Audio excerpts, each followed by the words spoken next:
time, I guess, is theoretically how things are going to go for T1. But see whether Life Esports have something to say about it is, yep, Jet Set Radio Future is upon us. Yep.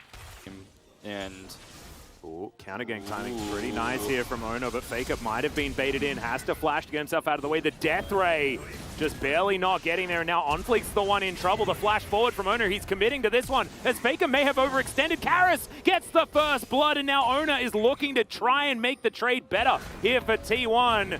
Does manage to safeguard his way over. It's a great position on the gravity field, but it does not matter. He's just going to have to crab brave his way to the death chamber, and that will be the double for Ono. Double for Owner, very more mechanics that T1 are bringing to all of these lanes, and now we're looking for a bit of a collapse. OnFleek is in position, but I don't know whether he's quite going to be enough here, and you can see T1, they still want this, even though it is 2 versus 3, instead of the 1 versus 3 that they were thinking, as in goes Owner. Will have to get himself out as the counter-strike is not going to be enough. Leap Strike is going to do it for Dudu, and immediately things go wrong. Yeah, this is really difficult to execute a dive against a Jax. Part of the reason, again, why he's picked up here on this top side. Karis is going to be able to grab a plate down here as well. And, like, I feel like everyone's getting trolled. Yeah. Sunday not going to be able to find the W here towards the bottom side.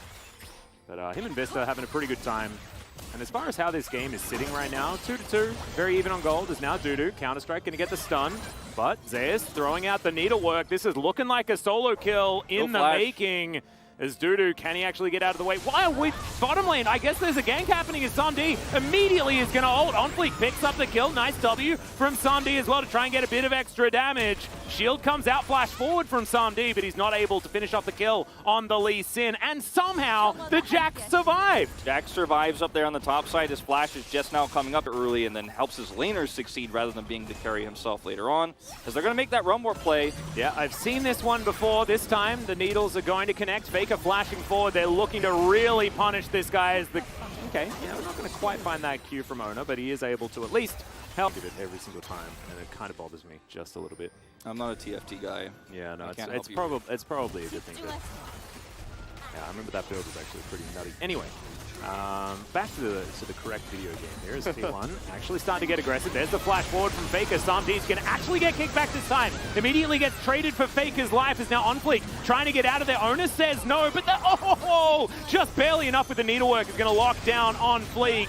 Now Zeus taking a bit of damage here as Owner gets underneath the turret looking for Karis. He gets a big old shield on the Q, misses, and now Dudu is tidying up the fight. That's a massive lamppost to the face, and that's an ace for Life Esports. And this is a massive turning point in this game because now you've given Dudu the ability to absolutely rule this game. Karis gets an extra kill turn. Like, do not underestimate how easy it is for Life Esports to actually control these chokes with the Victor, with the Counter-Strike play potential. Like, T1, you're late on this one. Yeah. You got to do something, though. Realm Warp is going to come in, so there is going to be an opportunity to fight this one, but it is going to be the Jax that locks down the Baron. And now Owner is just caught with absolutely nowhere to go. Now OnFleek looking for even more. It might be a sacrifice of his life, though, as Dudu dives on top of Gumayusi. One more auto is going to do it. The exhaust is fantastic onto Faker to lock down the last remaining source of consistent damage on this team. And I guess Zeus was there, but he didn't last too long either, and that is absolutely massive damage from this Jax. 5,300. Her do everything mobility. It's also, it also gets cooldown reduction from her autos, which she's shooting a lot real fast all the time. Yeah, they want the turret! Ezreal's like, come on, I already had like some of these. Like, why does she get to do them all way better than me? They're not going to get the turret. It still stands to this day. Yes, thank goodness. That block is now not going to be Zeus destroyed. is coming over, but he's not going to get it. Yeah. All right. Well, it looks like the Baron's not going to last too long, so don't put a plaque on him at this point in time. Look at all that one's going to get taken down very quickly. Yeah, exactly. There's so much vision, and I think that Hanwha will be looking for a turn. They do. They look for Owner here as the final chapter comes down. He's going to get stopped, but that's a big old shield. Dudu has to use his stopwatch relatively early in this one as the needlework's doing so much work. Ult from Samdi comes out, and now he's going to have to flash get himself out of the way, and it's now Gumayusi that's doing the damage. Realm Warp to try and let them escape as now Karis may have overextended, immediately gets kicked back. And Owner is massive, but it could be another pentakill for Zeri here. That's the triple, as Guma's going to go down for the quadra. This is what happens with this champion. Teleport to end it. That's an ace. That's the game. Hanwha Life! I don't think we're going to see Zeri again, ladies and gentlemen. This champion's a little bit strong. I don't know. The Nexus is going to fall down, and Humble Life Esports, they do it again. They upset T1 in game 1. There you go. The Zeri ends up cleaning up the team fight.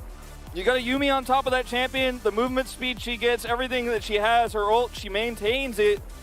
If you don't know how this champion